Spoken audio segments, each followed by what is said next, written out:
There were promises of a $60 million development with a big church, condos, parking. But 20 years later, little has changed on this prime piece of property in Detroit. And now the city is threatening to take action against Perfecting Church at the corner of Woodward and 7 Mile on the city's northwest side. Rod Maloney is there live. Rod, it's been 2 decades, so why now? Yeah, it's been a long time, and if you take a look behind me here, you can see the artist rendering of what they wanted to put here.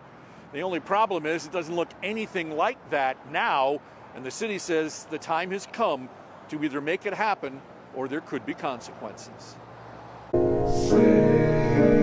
Bishop Marvin Winans is well known for his music and leadership in bringing the city of Detroit back. Because the answer has to come out of the church. Yet Drone 4 shows us the problem on the expensive 15-acre Perfecting Church property. On September 3rd, 2003, Bishop Winans held a big news conference here where he announced he intended to build a massive church with an 1,100-vehicle parking deck accompanied by 70 condos. He expected to pay about $60 million for it.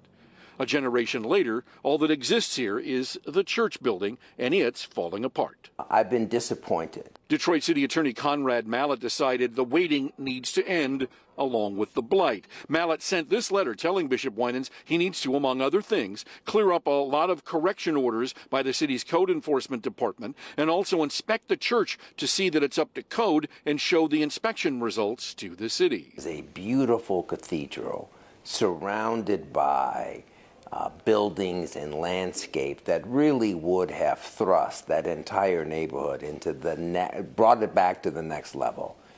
Didn't take place. In the neighborhood just steps away today, we found Daraje Lewis working on a house he recently purchased.